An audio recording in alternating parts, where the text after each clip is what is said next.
So we are in Ohio. We are on the Ohio Turnpike going eastbound, and in about 8 miles we are going to hit the Wyandotte Travel Plaza that's on the Turnpike. And the reason we're going to do that is because they offer RV camping for $20, electric hookups, and it's first come, first serve. So we're going to see if they have a spot for us. They also offer a dump station and gas.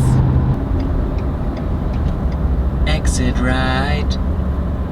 So buses, RVs take a right, so I'm assuming that's where your camping facility is going to be. 0.1 miles. Keep left.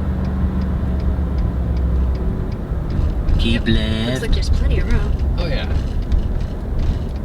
Yep, this is the camping right here. Huh.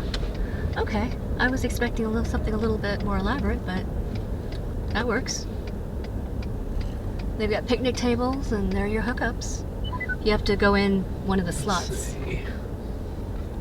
See the lanes? They're marked. So the question is which one do you want? Right, just go right in here, right? Yeah. So as you can see, we found a site. I think there was a lot of availability. Yeah, we weren't worried. Yeah, we had a lot of availability, except for that one site right there that someone looks like. I think someone had an accident. Yeah. How do you hit that? Yeah. At least they put a warning cone there so that no one can take that one. What an idiot. Oops. All right, let's go get our pass. So this is the parking fee station. Yep.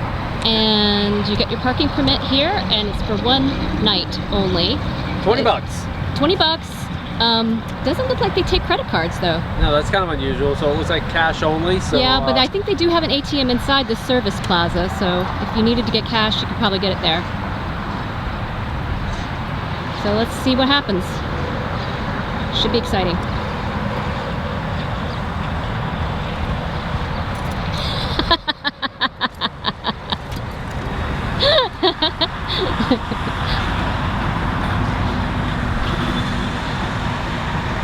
I don't think it likes our money. Oh, there it goes.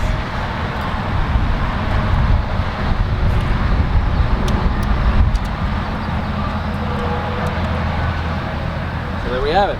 So we display this in the driver's side dashboard. Yes, that's what it says. Go ahead and do that. All right, we're all set then. And we've got electric and a bit of road noise, I think, for tonight. Well, we're at a rest area. What do you expect? You can't complain about road noise. True. So, there we are. All right, so as we continue our tour here of our site, you can see that so it slopes downward, so probably for drainage. So you've seen me before in videos past when I stay hitched up. I usually keep the coupler and the ball together, but this time I had to lift it up enough to get it level inside, so that I actually did take it off the ball. The truck was really up high too, so that's not a big deal. We'll just put that drop that on the ball tomorrow before we leave. As I always say, everything, the power connector, the pigtail gets unplugged because I was pulling it off the ball. The weight distribution bars get taken off, but yeah, you can see not only did they smash that guy, this guy's completely gone. I mean, I have no idea how people are doing this. There's 20 sites here, or 11, I think they said 11 sites. Yeah, 11 pull-throughs here. 2 of them are destroyed, and 2 of them have been recently destroyed and reinforced. I don't get it. How can people be doing that? Maybe they're coming in the middle of the night and just not seeing this stuff and backing into it or pulling over it. Or you can see here the power services are super nice with 30 amp, 50 amp, 20 amp power when they haven't been destroyed. They're doing all right. Look at this. This one's broken too. What is up with this?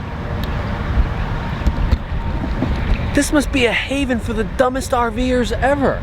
Like, everything has been hit and destroyed. Let's go find some more carnage. There has to be more. I don't understand. Look at this guy. This guy is clearly listing to starboard. Heavily cattywampus. as this thing has been hit multiple times.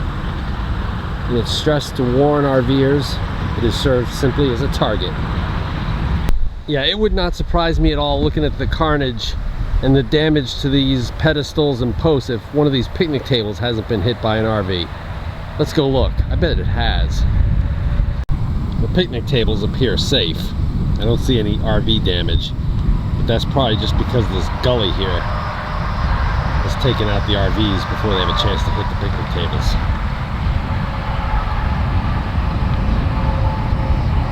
I wonder if somebody took out that light. Man. Alright, so after witnessing all this carnage, we thought we'd take a few extra precautions here. So we've got our warning triangles out. Hopefully that would catch someone who might otherwise not see. You can see this guy here, he's driving around, he can't find it. You're supposed to be 40 feet or less, and you can see the back of our RV is just there. And as we move around,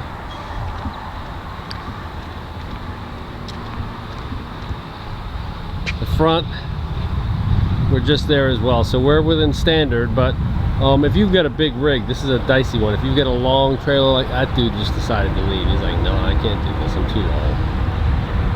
All right, this damage is actually very much intriguing Cindy, and she is going to try and do an accident reconstruction, like A forensics. yeah, exactly. Let's say she was a state trooper. Exactly. All right, so my analysis is this. Here was the impact point, right there. And what's your cause for that? That's because that's where the big hole is. Yeah, there's no big chunks. Okay, good And point there. also here, if you see where it was hit in the side. And so they are, if you put this back on the point, that's where it was hit, and the side was where it got impacted, see? So I've been told my analysis is completely incorrect. Yes. So what is your analysis? So this is my forensic analysis. The post is mounted up this way, facing this way, and you can see the damage goes this way, meaning the thing went this way. So how is the post damaged and that pole still is there? Because someone must have hit it. Somebody was probably pulling into that site right there. It came too far forward to back in, hit this puppy, knocked it over this way, and then got into their site. So you think they crashed into it with their truck? I think the truck hit it. I think their truck If you lift it up, would you see maybe some paint damage? Well, I'm not going to touch it. Because it's got electricity, so it might be live. I'm sure they turned it off, but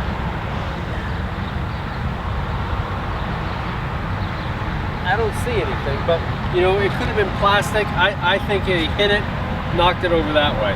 Okay.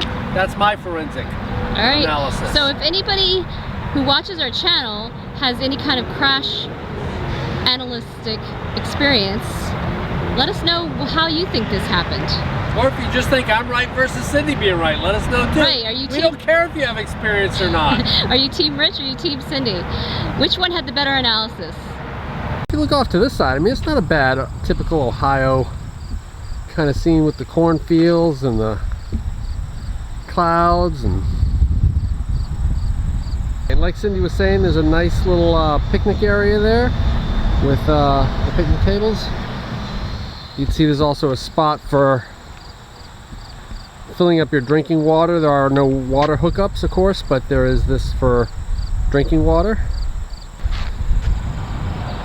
To a fairly, I mean, you're gonna have to make that corner there, but that's not a big deal.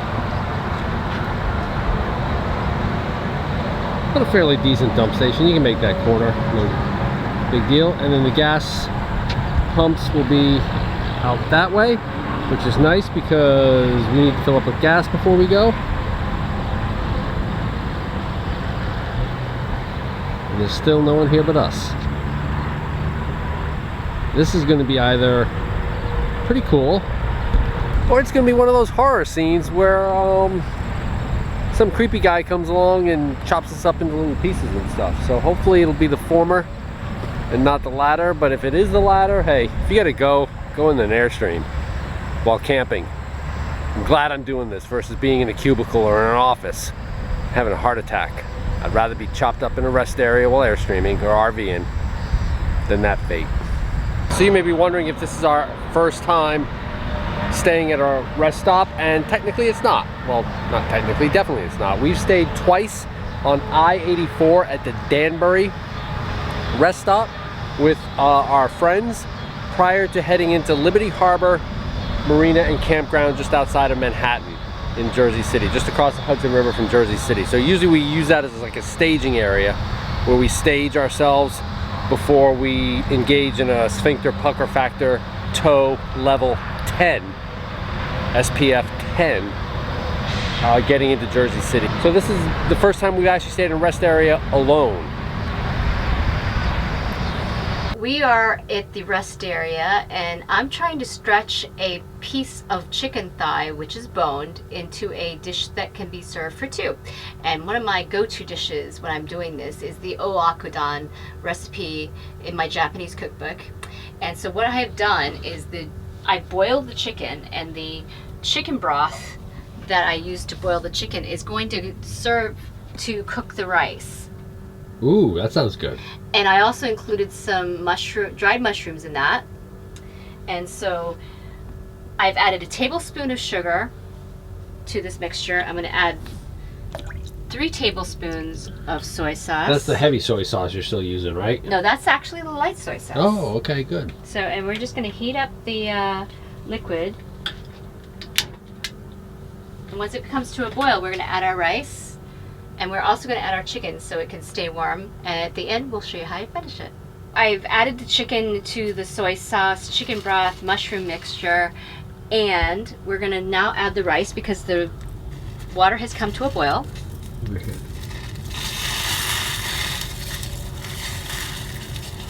It's 3/4 cup of rice, about 1.25 cups of chicken broth. We're just going to give that a stir. And we're going to cover it and wait for it to simmer. And once it simmers, we're going to turn the heat down and let it go for about 15 minutes. And we're going to add what makes it the oyakodon. Oyakodon, that sounds... So I just basically had 1 egg that I beat up, and we're just going to pour it over the top, like so. So while your rice is still steaming, you want to make sure you add your egg as so that it can finish up. So you're adding your egg while it's still steaming, and it gets about 5 minutes of cook time, and then you're going to let your rice rest for 5 minutes, and then we'll serve up. All right, Sen, what's going to be the coup de grace? We're going to add some kale microgreens from Halama. You need to get a haircut. Yes, and they were taking over a little bit, so they're going to be on our nice dinner tonight. So you can definitely grow microgreens while traveling in an RV. Absolutely. Super, super, super easy. Well, there you have it, a little bit of rest stop cuisine. Exactly, and I think this is going to be fabulous with the greens and the maitake mushroom dried that we found at that wonderful market. At Sturgeon Bay, Wisconsin. Absolutely, and so this is going to be an amazing little dish, and this is a way to stretch your chicken if you have like little chicken but you want to make a meal for two. Awesome. Hey, so if you like this video, give us a big thumbs up. And if you think we've earned a subscription, click the subscribe. And comment below if you have a favorite dish that you like to make when you're quasi-boondocking. Or at a rest stop. Absolutely. Because we come out with RV and Airstream related videos just like this one every Tuesday. Thanks for watching.